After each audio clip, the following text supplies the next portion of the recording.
This is chapter 3 of The Secret of Light by Walter Russell, and it's entitled Sensation and Consciousness.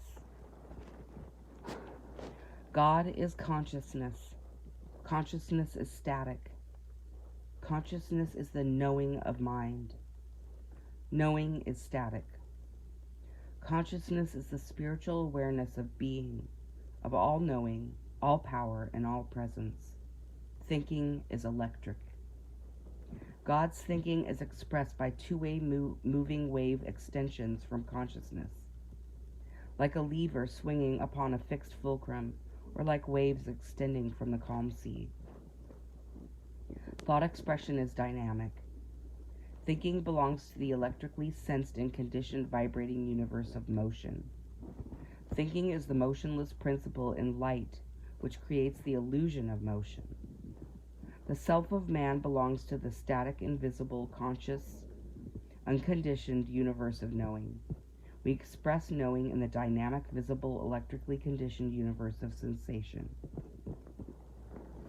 Sensation is the electrical awareness of motion simulating the spiritual qualities of the one idea by creating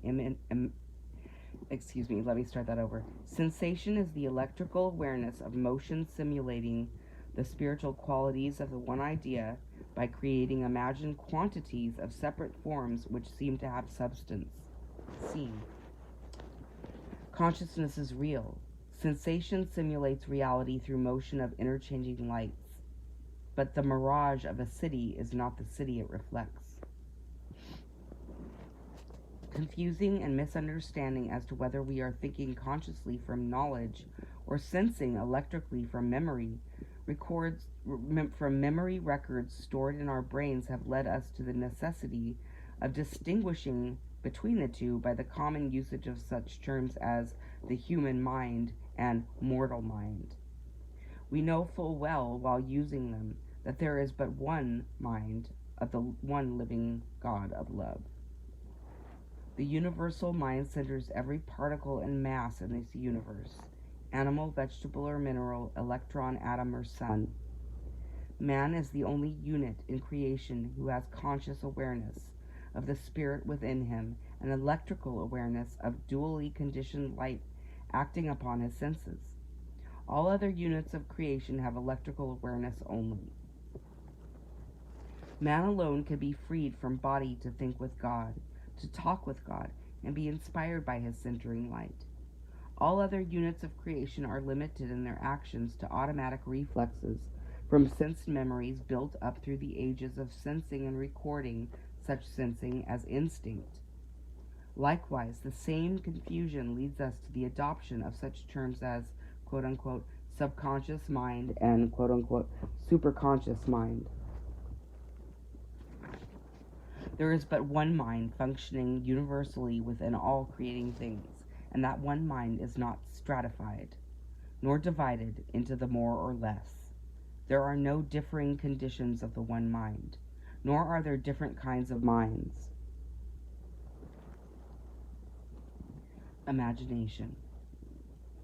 God is the imaginer of his one idea. All imagining is God's imagining. All creating forms in this thought universe of God's imagining are built in the image of his imagining, creating in his image, quote-unquote. All forms in this creating universe of imagined forms are but electrical recordings of God's imaginings. They have no existence. Records of idea are not the idea they record. They have no substance. They are but black and white lights of sun-centered wave fields of space assembled in vibrating systems to simulate substance in an objective universe which is not, but seems to be. God's imagining never begins and will never end.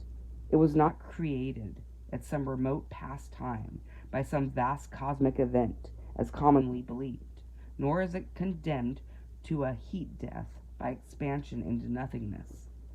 This is the creating universe, not a created one. God did not begin to imagine at some fixed time, for time does not exist. This light wave universe which records God's knowing by his thinking and imagining is as eternal as God's thinking is eternal. Inspiration. Inspiration is the language of light which man uses to talk with God. Inspiration is that deep awareness of the consciousness of being which differentiates the genius or mystic from the being of average intelligence. Inspiration in man is accompanied by an intense mental ecstasy, which is characteristic of all who become intensely conscious of their closeness to God. Inspired geniuses forget their bodies while deeply conscious of their existence as holy mind. Their bodies, thus forgotten, act almost automatically in obedience to instinct and cell memory reflexes.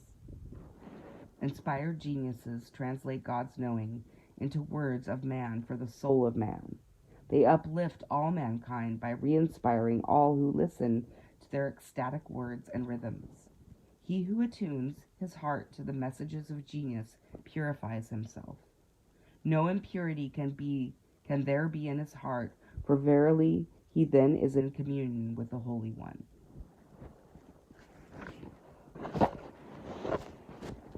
And the chapter ends with a quote, another quote from the Divine Iliad. I will begin. Man alone of all my creating things hath begun to hear my whisperings. Since his beginning my still small voice hath whispered within him that I am he and he me.